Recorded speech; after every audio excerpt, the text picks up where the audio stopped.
Muy buenas noches, bienvenidos jóvenes. Buenas noches, licenciada.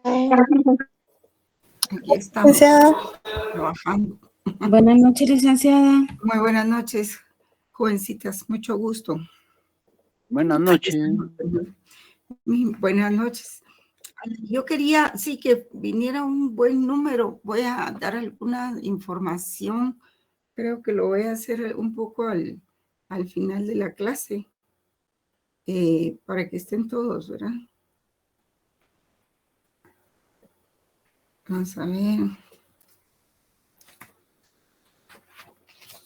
Bueno, con ustedes ya habíamos visto la monopolización del derecho por parte del Estado, ¿verdad? Del Estado soberano. Vimos eso, ¿verdad? Hasta ahí. ¿Ayer o no? Ya habíamos visto el positivismo, ¿verdad? También, alguien que me responda.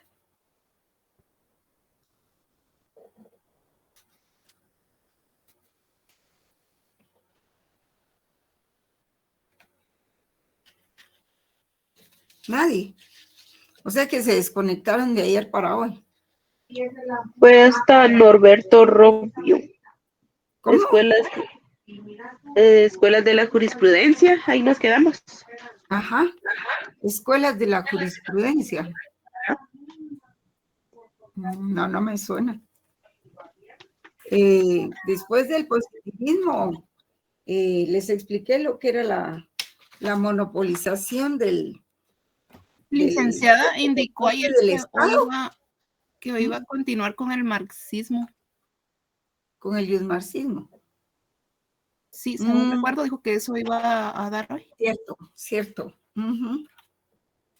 Pues miren, jóvenes, vamos a hacer una cosa. Vamos a tomar las cosas con calma. Si yo ayer hablé de la monopolización del derecho por el Estado, entonces entonces sí terminé la parte del positivismo, ¿verdad? Sí lo terminé. Y quería dictarles unas 2 o 3 preguntitas más para actualizar ese contenido. ¿Hasta dónde llegué? Bueno, antes del yusmarxismo y de decir eso, ¿hasta dónde expliqué ayer? ¿Alguien tomó nota? Escuela de la jurisprudencia, los conceptos. ¿Algo antes? La jurisprudencia de los conceptos. Porque si no... Escuela exegética. Ya. Cuando expliqué lo del el problema que tuvo el juez en el Estado moderno, ¿verdad? Expliqué eso. Sí, fue la de post a la Revolución Francesa. De la Revolución Francesa, sí. Sí, yo les explicaba el movimiento del positivismo filosófico cuando la iglesia pierde el poder, ¿verdad? Y cae la teocracia, porque como surge el protestantismo, pero aquí hubo mucha guerra y mucha sangre, por supuesto, no fue un proceso fácil. Entonces, en 1524, Martín Lutero escribe 59 tesis, dice él, o argumentos de por qué tiene que desaparecer la iglesia como un ente político, ¿verdad? Y ataca a la iglesia católica, ¿verdad? A la iglesia cristiana, mejor dicho.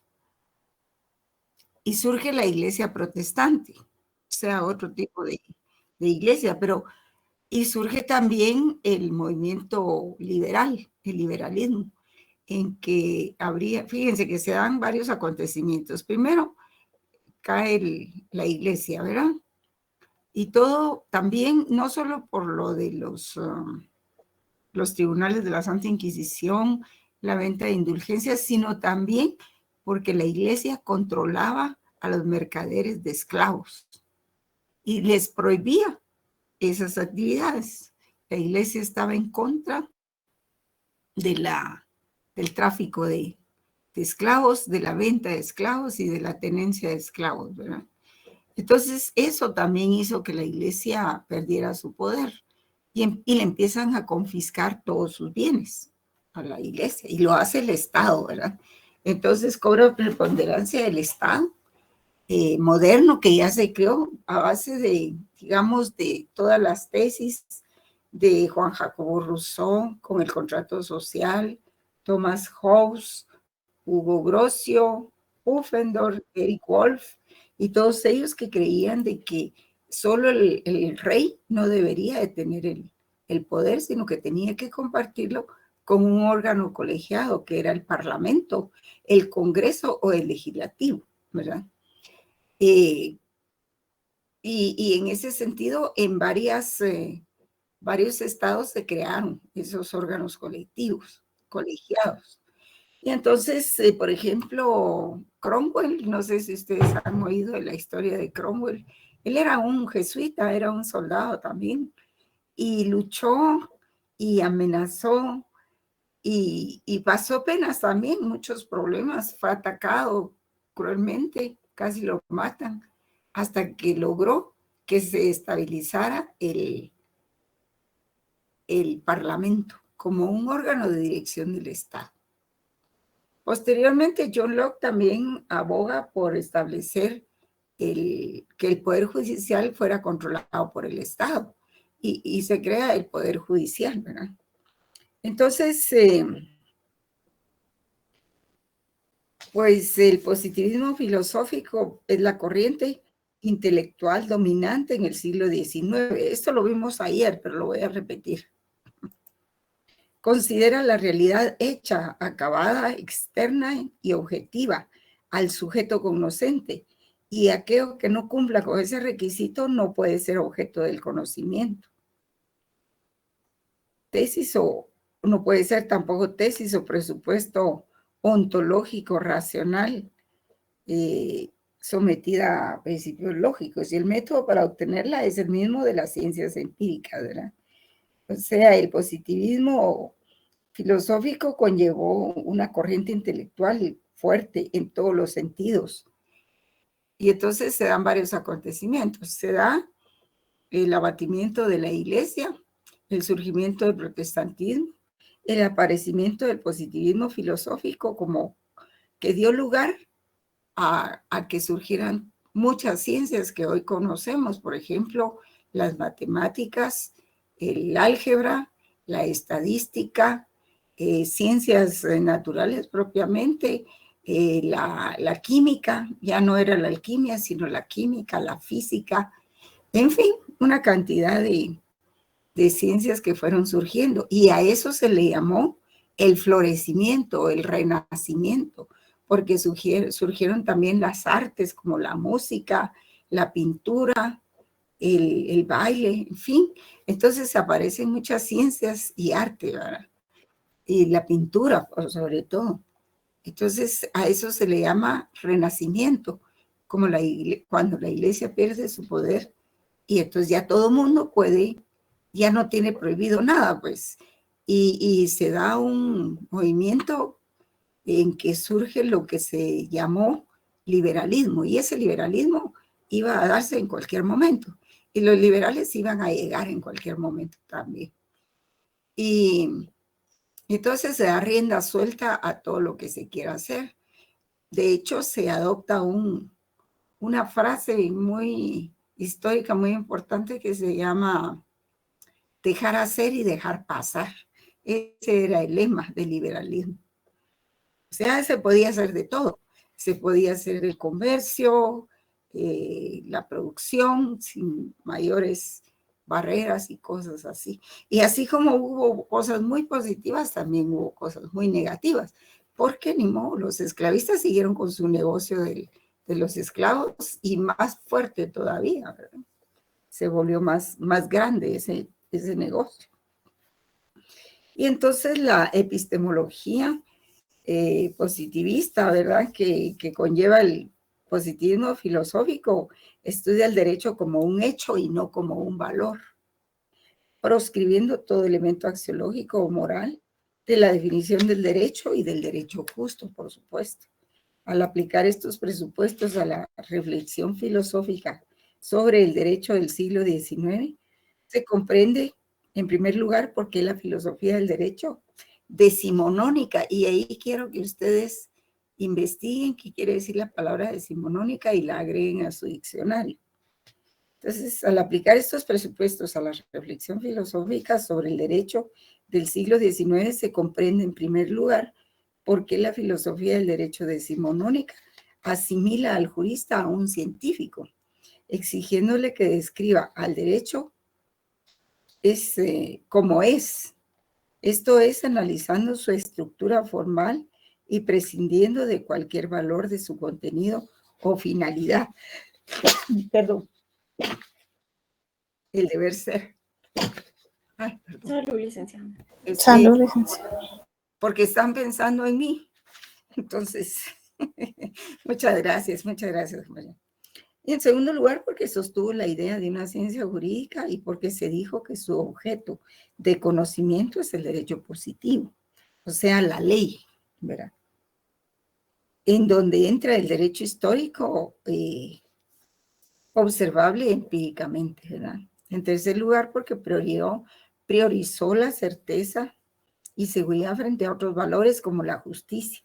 Finalmente, porque consideró que el método para estudiar y analizar el derecho positivo debe ser al mismo tiempo de las ciencias modernas y no el derecho natural, ideal y metafísico observable empíricamente.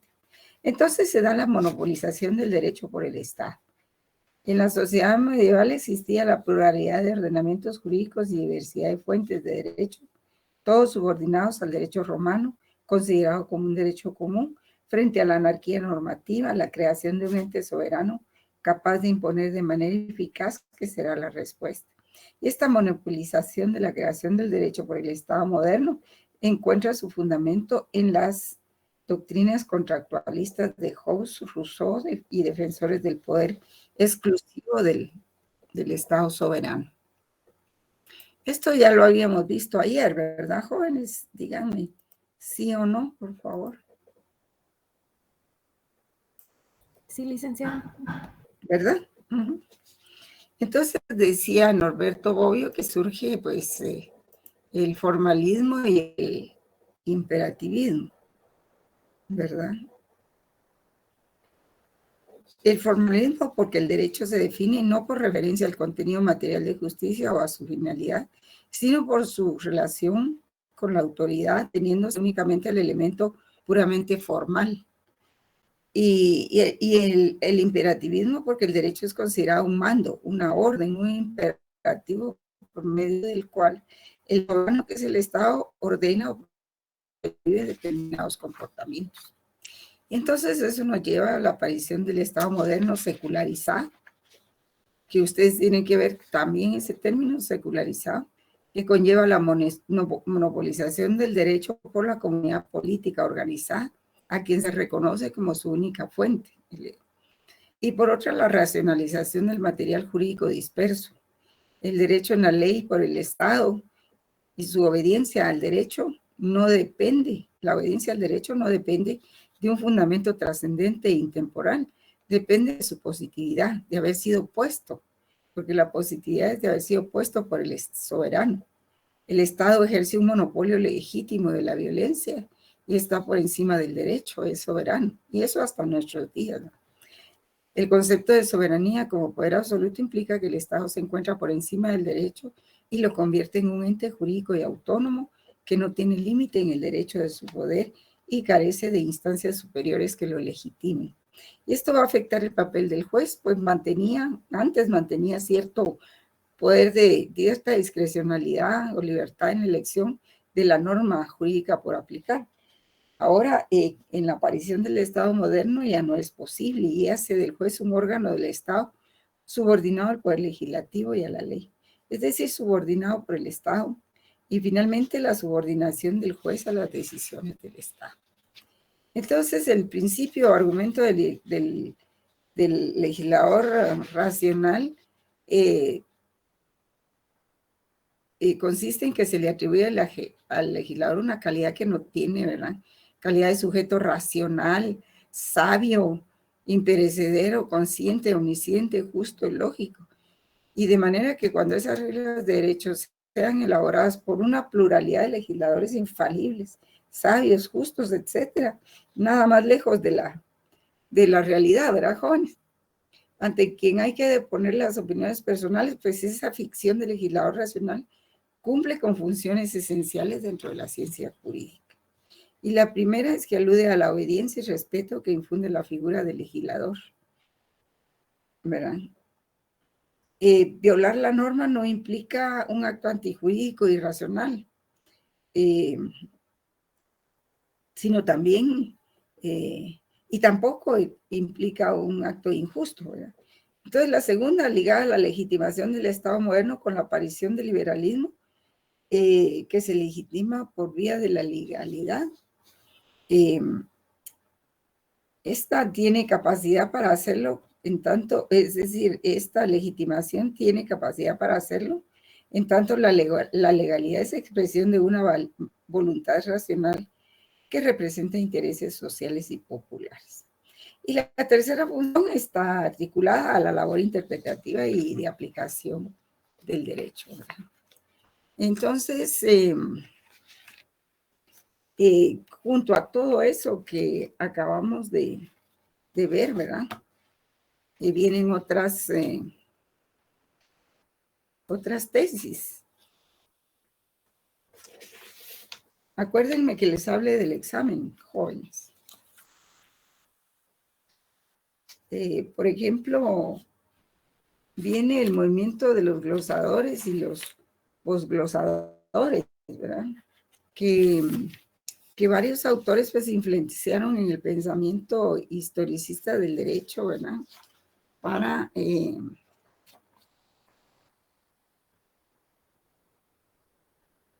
entre otros Herder, Moser, Montesquieu, quienes sostuvieron que las leyes deben entenderse en relación con sociedades históricamente determinadas. Permítanme un segundito.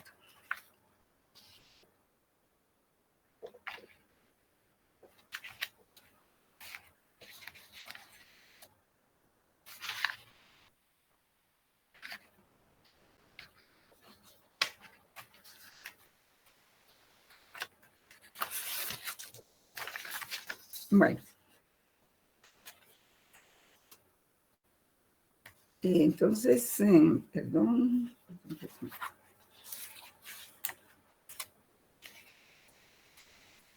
Se me confundieron unas hojas con otras.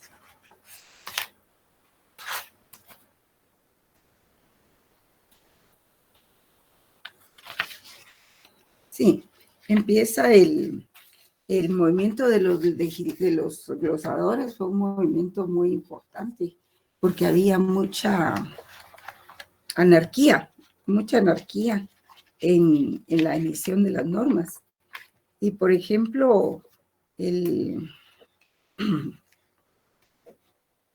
la aparición del Estado moderno, pues trae como consecuencia precisamente también el movimiento de los glosadores, ¿verdad? Que eran indispensables para lograr la codificación de las leyes, para ordenarlas, ¿verdad? No solo para ordenarlas, sino para clasificarlas y poder explicar el derecho, ampliar el derecho positivo. Y las codificaciones pues permiten la ordenación y racionalización de los materiales normativos a partir de un nuevo orden jerárquico de fuente y por otra parte la creación de reglas de derecho que fundamenten el nuevo Estado liberal de derecho, en oposición a una tradición jurídica conservadora y monárquica. El movimiento codificador consideró que más allá de ese derecho histórico, el derecho fenoménico que se da a la experiencia en forma discontinua y caótica se encontraba el verdadero derecho, un derecho fundado en la naturaleza de las cosas, conocible por la razón humana, que puede sistematizarse en un texto coherente e unitario. Entonces, los defensores de la codificación consideraron que el derecho consuetudinario era una herencia dañosa, porque tenía mucho derecho natural, producto de la irracionalidad de la tradición que debía ser sustituido por un conjunto de normas extraídas de la razón y establecidas por medio de la ley. La codificación entonces ata al derecho, el derecho de la razón a la autoridad del Estado. Síntesis que va a ser muy bien acogida por el absolutismo ilustrado. Y los codificadores concibieron al código insuperable y completo. Por ejemplo, un gran avance fue el Código de Napoleón, ¿verdad?, que transformará la cultura y el pensamiento jurídico dominante. Al estudiar el Código francés, anota Norberto Bobbio, debe distinguirse lo que propusieron sus redactores de lo que decidieron sus intérpretes, porque una cosa fueron los redactores y otra fueron los intérpretes. Así el artículo 4 del Código de Napoleón dice: el juez que rehusare juzgar bajo pretexto de silencio, de oscuridad o de insuficiencia de la ley, podrá ser procesado como culpable de denegación de justicia. Imagínense ustedes en qué año era eso, ¿verdad? Era en el siglo XIX y parte del siglo XX. Desde la perspectiva, o sea, podrá ser procesado como culpable de denegación de justicia. Desde la perspectiva de los redactores, se interpretaba en concordancia con el artículo 9, eliminado del texto definitivo por el Consejo de Estado, que establecía que en aquellos casos en que el juez no podía hallar una norma para resolver el caso, debía apelar a un juicio de equidad. Pero al ser eliminado, los intérpretes entendieron que los problemas jurídicos debían resolverse siempre con fundamento en la ley, nada más alejado. Y esta va a ser la tesis central de la Escuela de la Exégesis, que sienta uno de los pilares esenciales del positivismo jurídico, la idea de que no hay más derecho que el positivo, es decir, la ley, ¿verdad? Y entonces,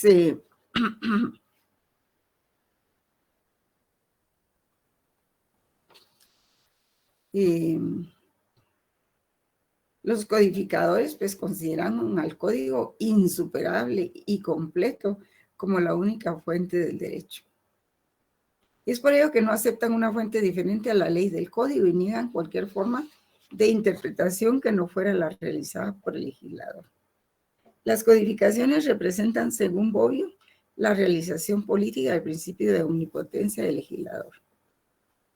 Ahora, la escuela histórica del derecho, pues esa se da en el ámbito alemán. Constituyó la tendencia opuesta más importante al pensamiento racionalista y de la codificación, apoyado en presupuestos naturalistas, racionalistas.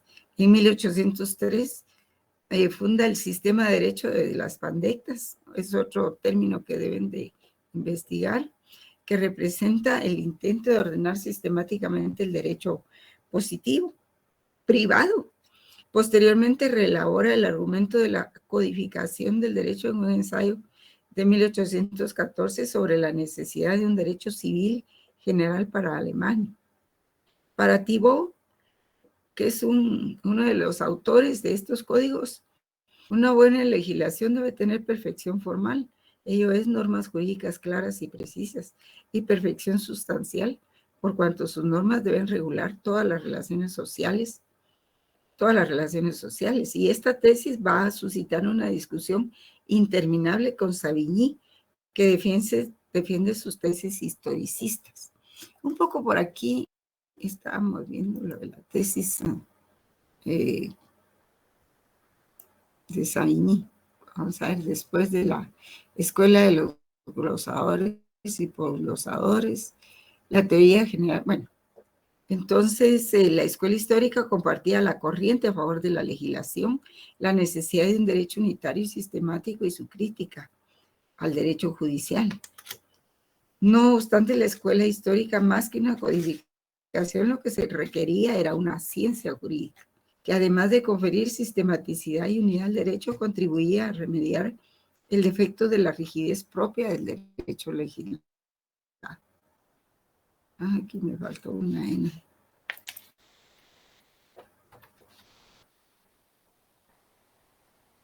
Hasta aquí. No sé por qué quedó aquí.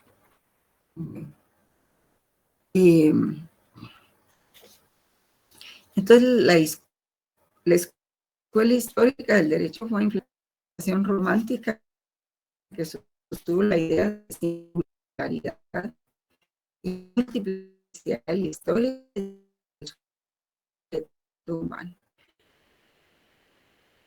El historicismo no acepta la tesis racionalista de un sujeto abstracto y racional al que se le podía atribuir algunos caracteres universales, reflejo de ciertas propiedades iguales e inalterables. Lo que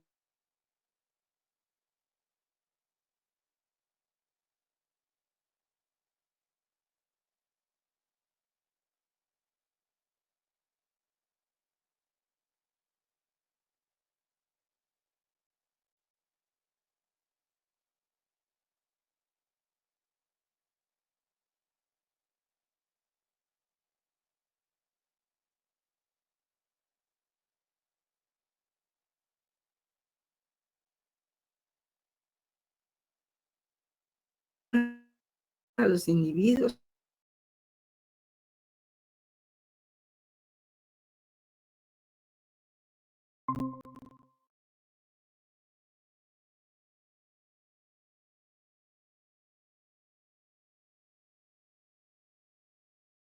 si nos da tiempo.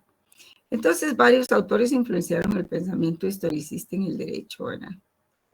Entre ellos Herder, Moser, Montesquieu, quienes sostuvieron que las leyes deben entenderse en relación con sociedades históricamente determinadas. Y, sin embargo, su gran exponente fue Savigny, quien retoma las premisas del historicismo y las aplica al análisis del fenómeno jurídico. Pero el problema formulado por Savigny desde los escritos de su juventud será el de la elaboración de un método que ayudara a resolver las controversias concretas y además que se convirtiera en un sistema de conocimiento teórico y global de las categorías y principios jurídicos. El derecho, por una parte, es un hecho histórico que se consuma en las relaciones sociales particulares y concretas, y por otra, el conocimiento de ese hecho por parte de los juristas, quienes a través de un mítico Volgeist, que eso quería decir pueblo, elaboraban las categorías que permitían reconfigurar conceptualmente la forma de vida en donde expresaba y se materializaba el derecho del pueblo alemán. Savigny se interesa por la ciencia jurídica y los métodos de interpretación.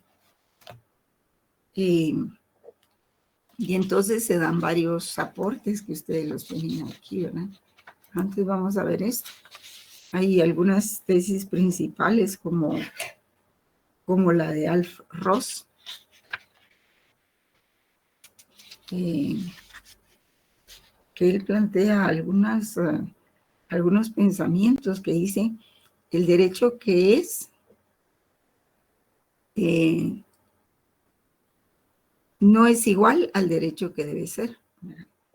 Plantea también que el derecho inmoral del derecho que es y que debe ser. Que el derecho inmoral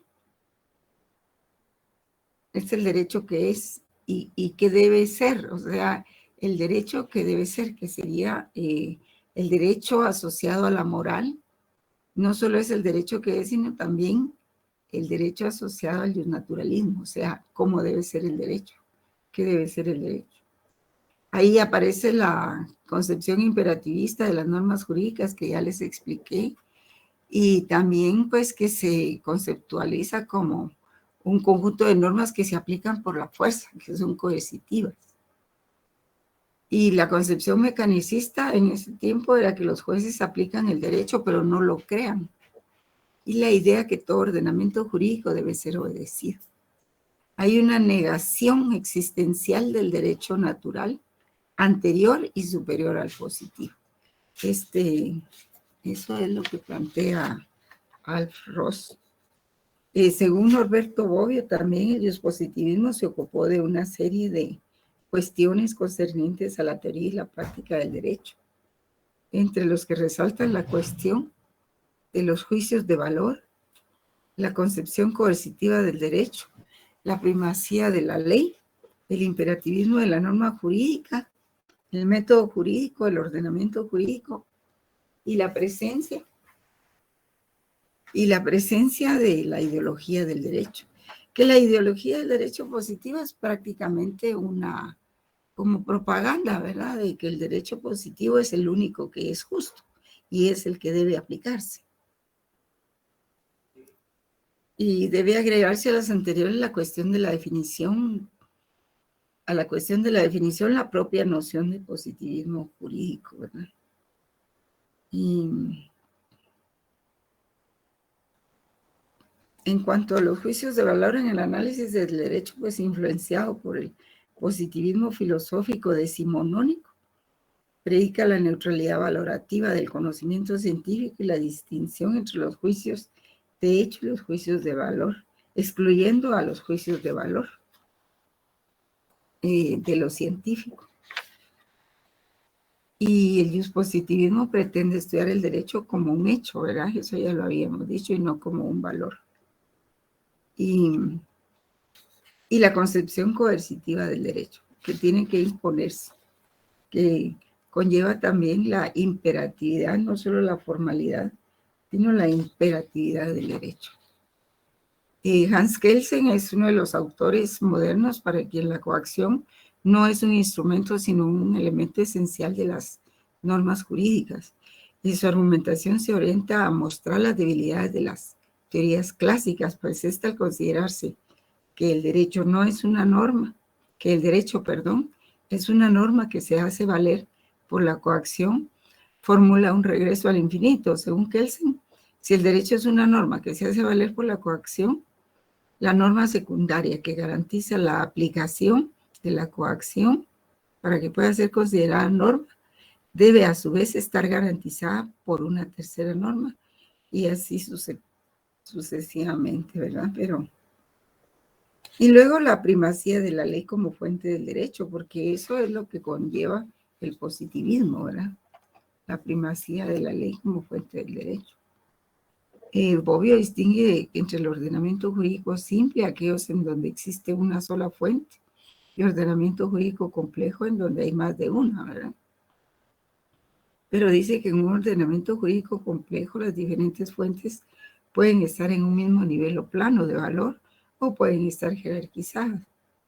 Y si existen varias fuentes, pero unas se hallan en relación de subordinación respecto de otras. Y apoyado en esa clasificación, concibe el ordenamiento jurídico como un sistema complejo y jerarquizado en el que la regla emanada directamente del poder soberano del Estado, la ley, subordina las restantes fuentes y se erige en fuente principal del derecho. Eso era en cuanto a Norberto Bobbio, ¿verdad? También vamos a ver acá. Estas son las tesis principales de Alf Ross, que le habla sobre el sociologismo realista. Vamos a ver algunas aquí, vamos a adelantarnos un poco, pero creo que esta parte de hoy no va a entrar en el examen, entrará en el siguiente examen, ¿verdad?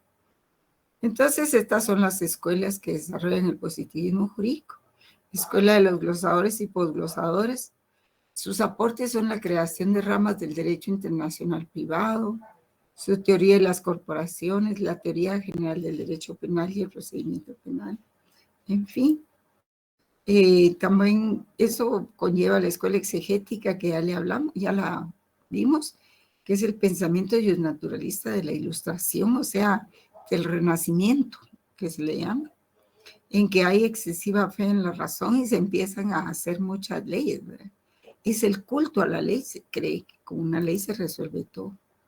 La no consideración de contexto ni condiciones sociohistóricas, y que termina el derecho natural racionalista prácticamente, porque asume ese lugar la teoría racionalista positivista.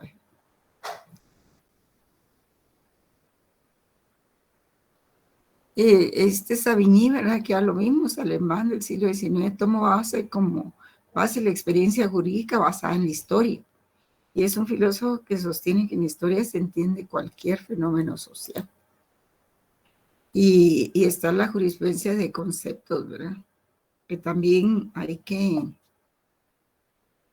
la sostiene Jering, ¿verdad? Filósofos como Jering. Por aquí lo tengo, Jering. Pero bueno, esto creo que no voy a poder examinarlo porque ya estamos muy al borde del examen. Así es de que solo lo vamos a ver así, ¿verdad? De estos seguidores, como Jering, surgen las principales escuelas del derecho positivo y del positivismo jurídico. Surge también otra disciplina, se llama el sociologismo jurídico, de este mismo Rudolf von Jering, y él dice que el sociologismo jurídico es una rama de la sociología general cuyo objeto es el estudio de los fenómenos sociales que se refieren al derecho. Rudolf von Jering es el punto de inicio también Savigny, la escuela histórica alemana, y ve al derecho como producto de luchas, de acuerdos, políticas y acción social. Y eso lo dice la historia, ¿verdad? Y la historia no responde a ninguna tendencia más que a los hechos que han ocurrido y que siempre han sido muy impactantes y que por esa razón es que no terminan de existir dentro de la nostalgia de los pueblos modernos. Y, por ejemplo, nosotros acá recordamos mucho el conflicto armado interno, ¿verdad? Y toda la bibliografía que se generó a raíz de eso, todos los relatos que son verdaderamente sórdidos y son muy dolorosos, ¿verdad? Y opone a la jurisprudencia de conceptos la jurisprudencia de intereses colectivos, ¿verdad? O sea que realmente el derecho obedece a eso, mucho obedece a intereses colectivos. El marxismo, pues, se llama justmarxismo, ¿verdad? Y este se basa en la obra de Marx, que se llama El Capital, Das Kapital, en 1867, en que él hace un análisis de las sociedades y se basa en la división de clases expuesta en el capitalismo, lejos de lo que era una sociedad justa. Él señala que se crea en el capitalismo una clase social, el proletariado, que son los que producen la riqueza a la sociedad. Estos son obreros, operarios, etc. Y se divide en proletariado ordinario, que el ordinario es quienes tienen trabajo todavía, porque la falta de trabajo va desplazando a las clases sociales y va desplazando especialmente a la clase media, porque la capa media, como todos nosotros, pues es la que sufre el mayor impacto que viene de las élites y también de que es atacada también por el proletariado. Entonces, como que somos el jamón del sándwich, ¿verdad? Que soporta todo. Y entonces la clase media se va desapareciendo. Ya no puede tener una vivienda, no puede tener un vehículo, etc. Y va bajando al proletariado, que solo tiene un trabajo, pero ese trabajo no le alcanza para comprar una casa, por ejemplo, lo que estamos viendo ahora, más con los precios que hay. Y probablemente tiene que usar transporte colectivo, no tiene para un carro, ¿verdad? Comprar un carro. Y entonces, este es el proletariado ordinario. El lumpenproletariado es la pobreza absoluta, ¿verdad? Inmigrantes, mendigos, etc. Y la burguesía, que es la otra clase contraria, poseen los medios de producción y compran el servicio del proletariado para su explotación. Y el Estado es un aparato político, económico y social para esta clase, de la burguesía. Y el derecho, pues, es la dictadura de la clase dominante hecha ley. O sea que el Estado es el aparato político y el derecho es la dictadura de la clase dominante hecha ley. Y eso se refiere al positivismo, mucho eso. Entonces tenemos el estructuralismo, solo para terminar con esta parte. Considera la realidad humana como el resultado de relaciones sistemáticas y constantes o estructuras, ¿verdad? Perdiendo toda sustantividad. Afirma que la realidad es el resultado causal de la interacción de tales estructuras que como tales lo constituyen y determinan. Y son corrientes de pensamiento que se oponen a las corrientes filosóficas como el humanismo, el historicismo, la fenomenología. Pues sí, porque el estructuralismo, ¿qué es? Solo es un armazón de conceptos, de definiciones, de categorías y de jerarquías. Eso es, ni más ni menos. No traen un análisis histórico o humanista, no analizan los fenómenos del derecho en la naturaleza, en la sociedad, nada. Solo es una estructura, un andamiaje, una armazón, ¿verdad? Para poder colocar ahí todos los elementos de una ciencia. Y el enfoque de las ciencias humanas que creció hasta convertirse en uno de los métodos es el enfoque de las ciencias humanas, que creció hasta convertirse en uno de los métodos utilizados para analizar el lenguaje, la cultura y la sociedad, que surgió en la segunda mitad del siglo XX.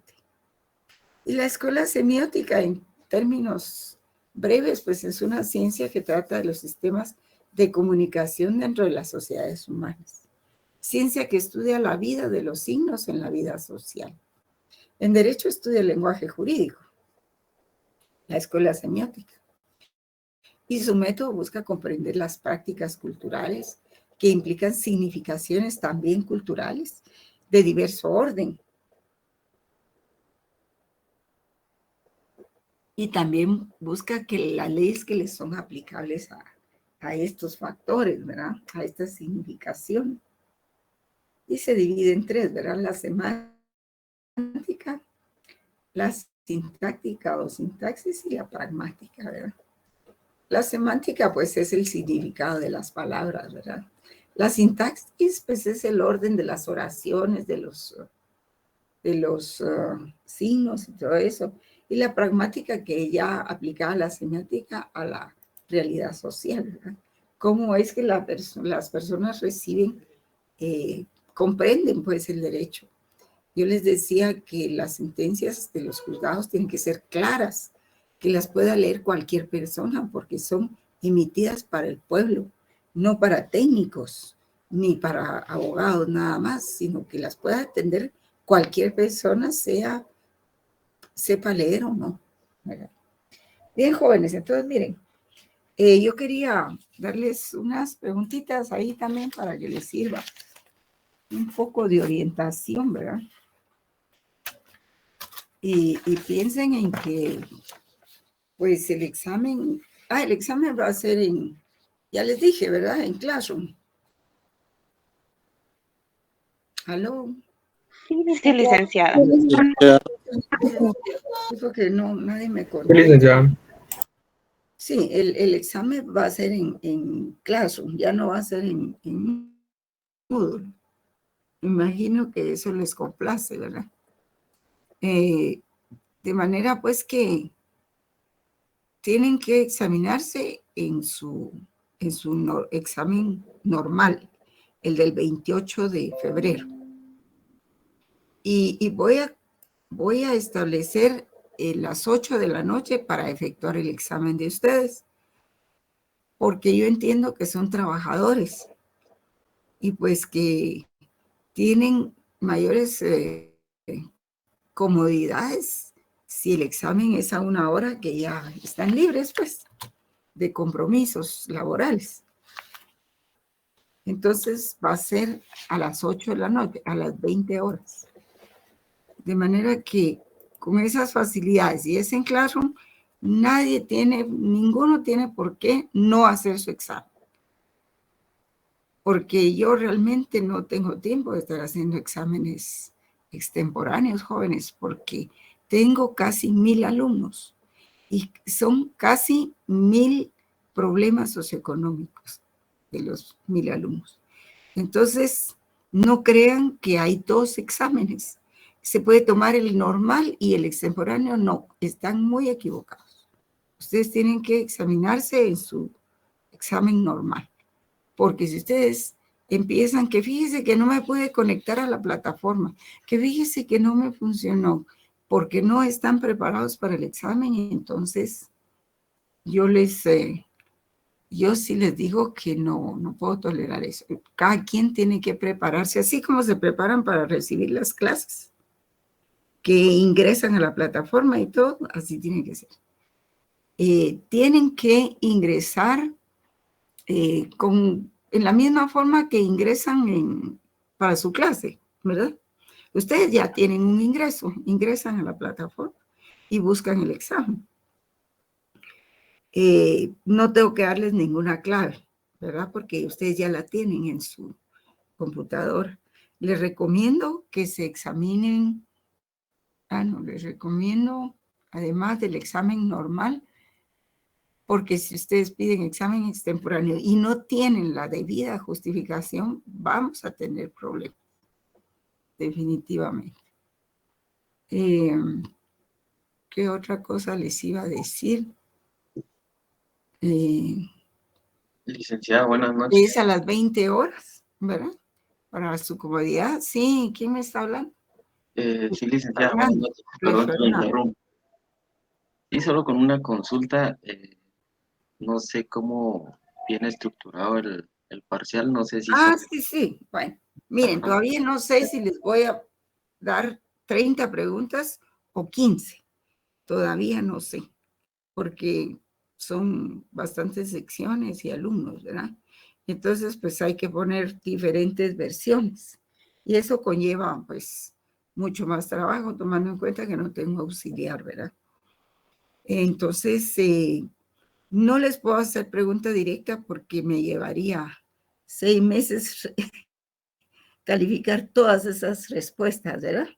Entonces, creo que la forma del examen va a ser ya sea de respuesta múltiple, de selección de respuesta múltiple o de falso o verdadero, ¿verdad? Así tenemos las calificaciones rápidamente, sin mayores problemas, porque acuérdense que es una universidad pública, no es una universidad privada donde se puedan dar muchos gustos. Y por lo mismo las universidades públicas, la universidad pública tiene una gran carga de estudiantes, pero gran carga. Solo yo atiendo a casi 1000 alumnos jóvenes. Así es de que tomen en cuenta esto que les estoy diciendo. Y el examen se realizará a las 20 horas para facilidad de ustedes, ¿verdad? El contenido del examen, pues yo creo que ustedes pudieron tomar ahorita las filminas. Creo que llegaría hasta ahí con las filminas, ¿verdad? Y como ya no los voy a ver, sino hasta el día del examen, entonces les recomiendo mucho que lean el material. De lo que se trata no es que se lo aprendan de memoria, sino que lo entiendan y que distingan qué definición corresponde a cada concepto. Dice aquí, alguien me puede dar el código del examen, pero usted ya tiene el código. Si está dentro de la clase, ya lo tiene, ¿verdad?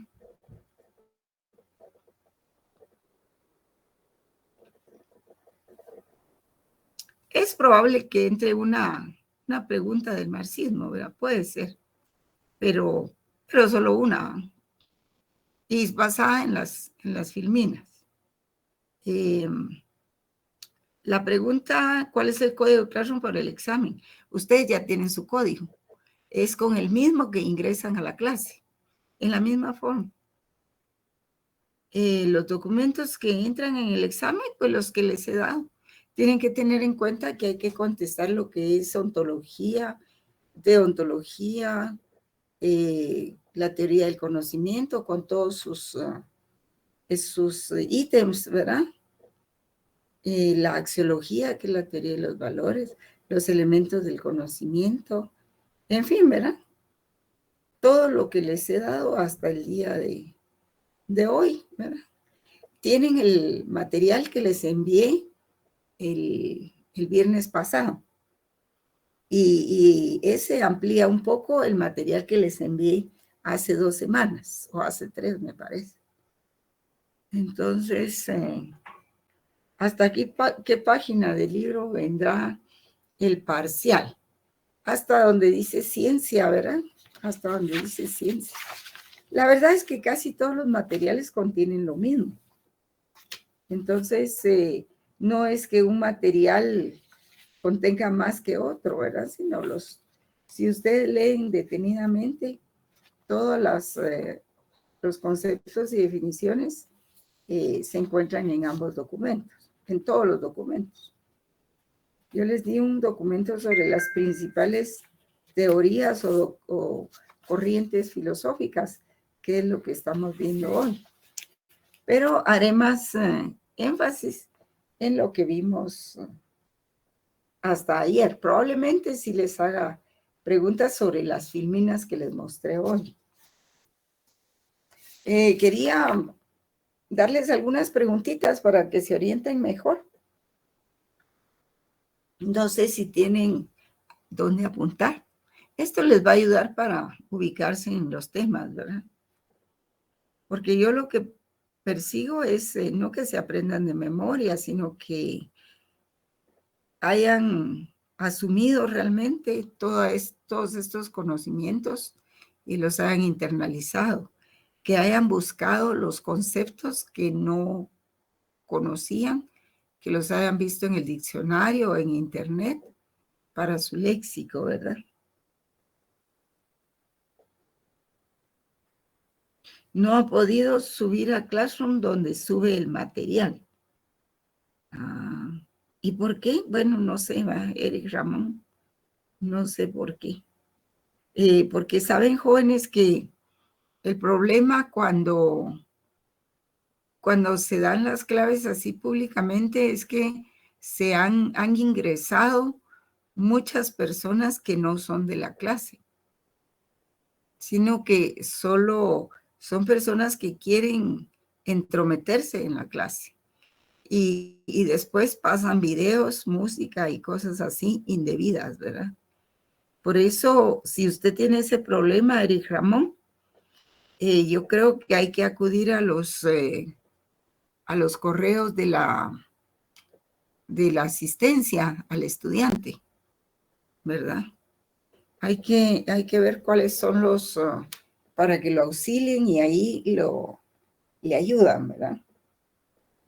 Vamos a ver.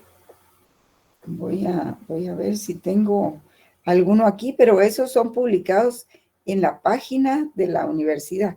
Yo los he visto ahí en la página de la universidad. Hay que hacer esa gestión, porque ya les digo, a partir de que ponían videos pues que no venían a la clase, ¿verdad? Cuestiones así como morbosas y todo eso. Entonces, sí, y groserías, insultos al profesor, a la profesora. Por eso se decidió que en el momento en que ustedes ingresan, se les da la clave, para que sea un proceso interno, ¿verdad? Vamos a ver.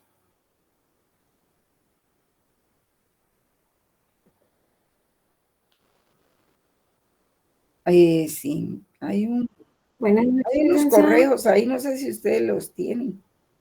¿Sí? ¿Me decía, compañera? Perdón, pues no sé cómo fue la manera de asignarse del compañero, pero automáticamente al momento de asignarse a uno le daban los códigos de cada clase. Sí, ¿verdad? Pues mire, aquí tenemos un profesor que muy amablemente nos proporcionó su correo y que él está relacionado con el manejo de las plataformas también, ¿verdad? Y pues le voy a dar, sí, yo no sé cómo fue que el compañero se asignó, pues, ¿verdad?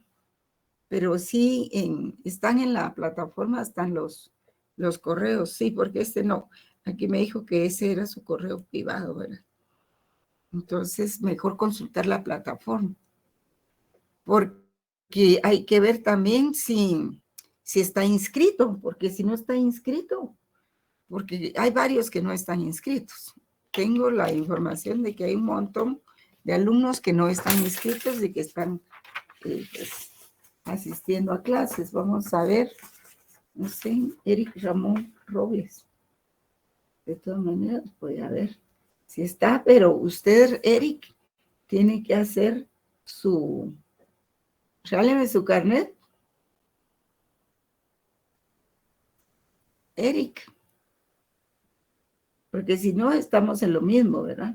Le damos ingreso a personas, no digo que usted lo sea, ¿verdad? Pero le damos ingreso a personas indeseables, ¿verdad? Entonces se trata un poco de la seguridad del grupo y de la seguridad de la clase, ¿verdad? De la cátedra. Entonces, aquí todos los compañeros tienen la clave para ingresar. Pues no sé de qué manera usted logró ingresar a la clase. Depende del tiempo del examen, si es de falso verdadero o si es de selección múltiple, ¿verdad? Depende de eso y depende de si les voy a incluir 15 o 30 preguntas, ¿verdad? En este momento no les puedo decir, pero ya ven ustedes que, bueno, va a ser por esa plataforma de Classroom que a mí no me gusta porque no va de acuerdo con la pureza del examen, ¿verdad? Yo he descubierto alumnos que tienen abierto el examen y tienen abierto el WhatsApp porque se están comunicando con otros y tienen ahí los textos de donde están bien. Entonces tengan cuidado con querer leer a la hora del examen, porque puede que no les dé tiempo y se les pase el examen, ¿verdad? Y después van a estar diciéndome mentiras ahí, diciendo que la plataforma se cayó, ¿verdad? Y no es así. Estamos en comunicación con DEDEV, con los ingenieros de ahí, y ellos están listos para absorber toda la cantidad de alumnos que hay, ¿verdad? Muy bien. Entonces, voy a consultar con el IC de eso. Le voy a dar su nombre y su carnet, Eric, para que él se comunique con usted, ¿verdad? Entonces, no sé, depende si les pongo 30 preguntas o 15 preguntas. Por eso no les puedo dar el plazo. Pero será estrictamente para contestar y no para consultar los papeles. Si ustedes se ponen a consultar los documentos, ningún tiempo les va a alcanzar. Así les ponga 1 hora, no les va a alcanzar, ¿verdad? Tienen que estudiar, jóvenes, no pasar de noche por las clases y querer ganar a como dé lugar. Hay que ser honesto consigo mismo. Aprovechen el semestre, porque miren, los estudiantes a veces, y me decía el otro día un abogado, pues uno de estudiante, qué tonto, ¿verdad? Me decía así, pues porque yo, porque no aproveché mi semestre, pues a profundizar en los conocimientos, sino solo pasarlo así por sobre la espuma de las olas, ¿verdad? Y querer aprobar un curso de esa manera.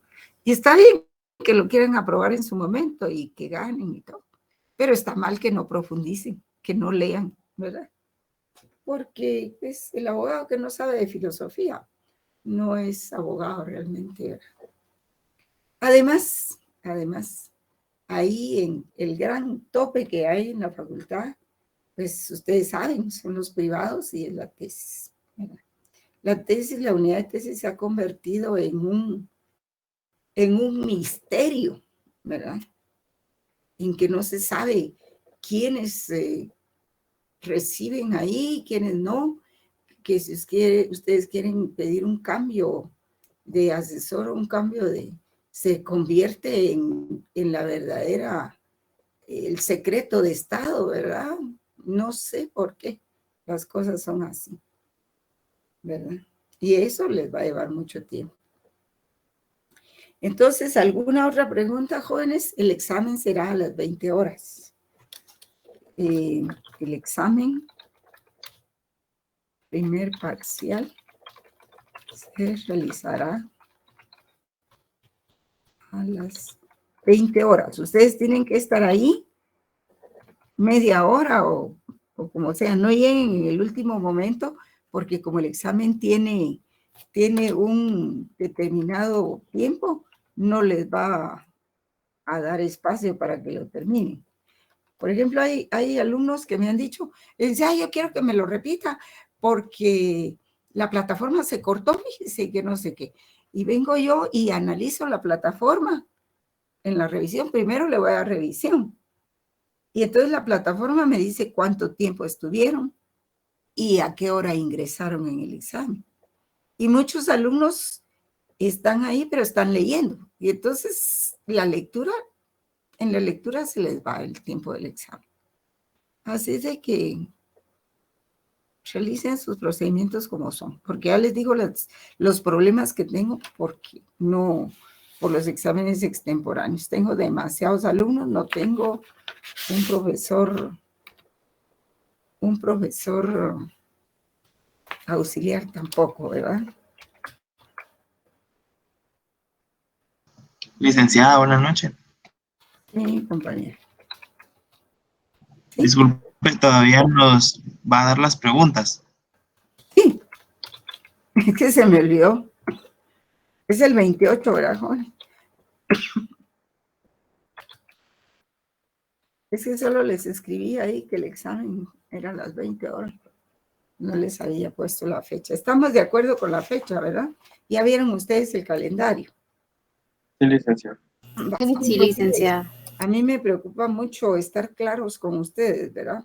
Porque después hay muchas dificultades. Yo tengo muchos años de dar clase y aunque yo sea lo suficientemente clara, que diga las cosas con tanta anticipación y todo, siempre hay alumnos que no llegan a las clases y son los que luego dicen, es que usted no lo dijo, ese día que yo llegué usted no lo dijo y así, ¿verdad? Y ahí se generan los problemas. Y el problema es para el alumno, para mí no, porque sí me generan cierta molestia y todo, pero igual el perjudicado es el alumno. Y si un 99% cumplió con el horario, con el examen y todo, porque solo uno va a tener problemas. No es lógico. Vamos a ver, si aquí dice Filosofía del Derecho, el 28 de febrero de 2023. Bueno, estamos claros. Las preguntitas, bueno, pues les voy a dar algunas preguntitas. ¿Cuál es la diferencia entre la visión del derecho natural y la del positivismo? Y la visión de la ley en ambos casos. Estas preguntas, pues,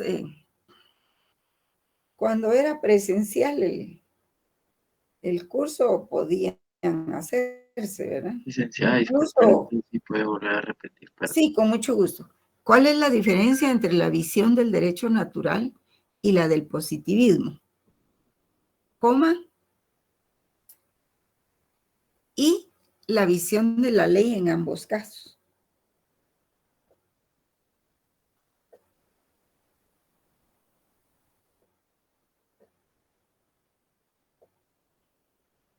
Licenciada, disculpe la última parte donde dice, y la visión, ¿podría repetírmela? Ah, sí. Y la visión de la ley en ambos casos. Gracias. Por ejemplo, les podría preguntar, pero como ya el examen se va a estructurar de otra manera, les podría preguntar, indique brevemente los puntos fundamentales entre el pensamiento de Kant dentro de la filosofía del derecho moderno y su efecto en Rodolfo Stammler. Y fíjense que ese era un tipo de examen de preguntas que se podían hacer, pero con el libro abierto, ¿verdad? Era como guía de lectura, más o menos. Entonces así el alumno hacía su actividad, cosa que no se puede hacer ahora porque hay tantos alumnos, Dios mío. Entonces, y porque estamos a distancia, ¿verdad?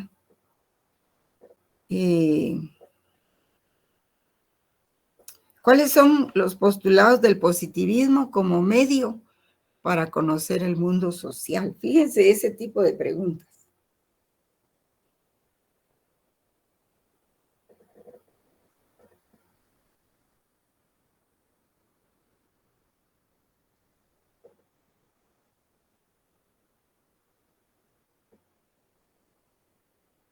Bueno.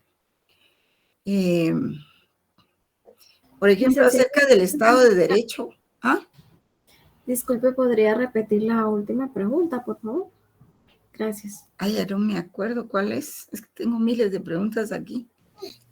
Solo logré, dice, ¿Cuáles son los postulados? Positivismo. ¿Cuáles son los postulados del positivismo como medio para conocer el mundo social? Sí, estas son preguntas como para un ejercicio, ¿verdad? Que ustedes estuvieran con su libro abierto y preguntando. Yo lo que voy a preguntar son preguntas de, digamos, de interpretación.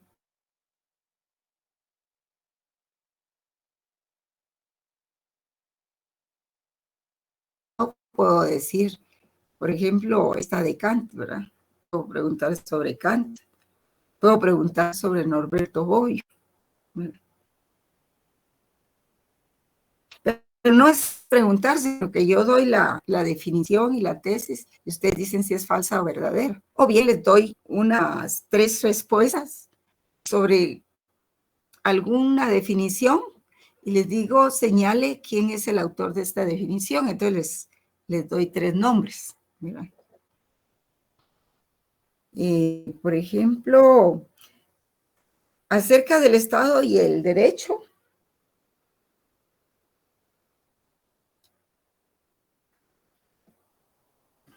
¿Cuáles son los puntos básicos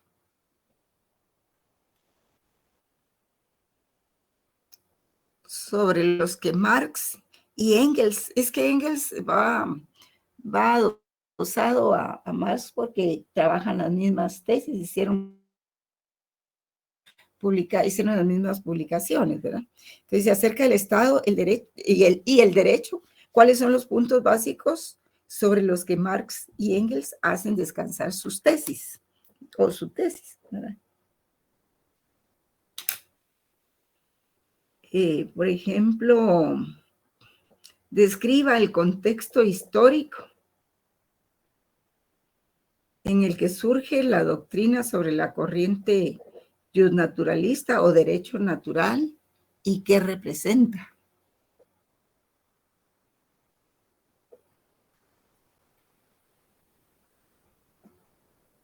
Disculpe, licenciada, justnaturalista. O derecho natural y qué representa.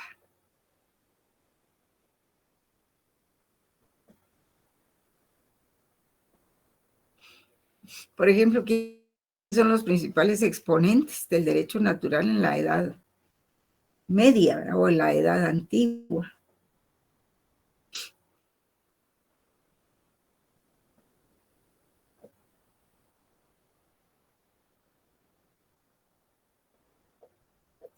¿O quiénes son los exponentes del naturalismo en la Edad Moderna?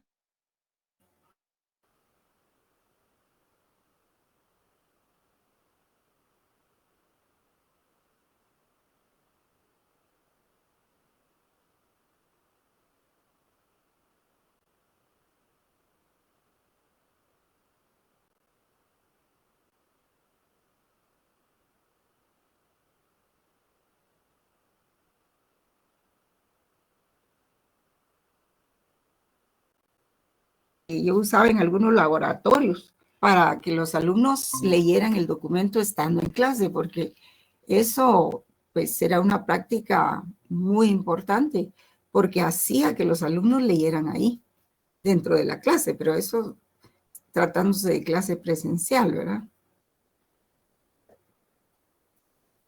Eso permitía tomar ese momento para hacerlo. Bien, mis estimados jóvenes, esas son las últimas entonces, y vamos a, yo pues espero de veras que les vaya muy bien, tiene que irles bien en el examen, se pierde cuando uno estudia y está bien empapado del tema. Por ejemplo, cuando uno tiene una audiencia, ¿qué pasa? ¿Cómo irá a pasar? ¿Qué irá a decir el otro abogado y todo? Pero como uno no sabe por dónde van a atacar, ¿verdad? Entonces, uno lo que tiene que hacer es leer mucho sobre el caso, leer bastante, mucho sobre el caso, plantearse interrogantes y todo. Porque miren, lo que les di no es mucho, en lectura no es mucho, fue más lo que hablé, ¿verdad? Entonces no es mucho, léanlo con pasión, léanlo con amor, no lo rechacen, porque les puede salir muy caro, ¿verdad? Pueden perder el examen. Así es de que una buena actitud y una buena organización hacen a los ganadores, ¿verdad? Y entonces van a tener ahí por lo menos un 20, ¿verdad? Que es lo deseable, si no más. Pero sean organizados, sinceros, disciplinados. Porque aquí los únicos que se engañan son ustedes. A mí no me engañan. Yo ya me gradué hace muchos años. Y son ustedes los responsables de sus propias actuaciones. Ahí sí que, como dicen, ¿verdad? Tu corazón, tu cheje. Y eso quiere decir que su corazón les dice la verdad. Qué han hecho y quiénes son y qué están haciendo. Y las consecuencias serán al final, ¿verdad? Habrá tal vez problemas, disgustos, me van a maltratar o algo así, porque siempre el alumno le echa la culpa al profesor. Y nunca es responsabilidad del profesor, pero bueno. Pero sí, hay que ser consciente y responsable, disciplinado, consciente consigo mismo. Yo les aseguro que no hay peor juez que uno mismo. No hay peor juez. Así es de que les deseo éxitos entonces. Y luego, pues será mejor. No, compañero, no. Para eso tienen el material, porque las diapositivas están extraídas del material, de los últimos 2 que les envié sobre las corrientes filosóficas del derecho. Perdón, de las corrientes de la filosofía del derecho, corrientes filosóficas. Así es de que no, ustedes tienen que leer en libros, no en fotocopias. Sin embargo, les estoy enviando fotocopias, pues, porque no hay otra manera. Así es de que tampoco les voy a mandar las fichas, ¿verdad? Porque entonces ya no leen y no las van a entender, porque yo solo cito cosas ahí, una frase, y eso me permite ampliar todo lo que conlleva esa frase, ¿verdad? Bien, jóvenes, buenas noches y nos vemos en el examen a las 20 horas, ¿verdad? Gracias, licenciada. Feliz noche. Una bonita noche. Buenas noches. Que todos ganen.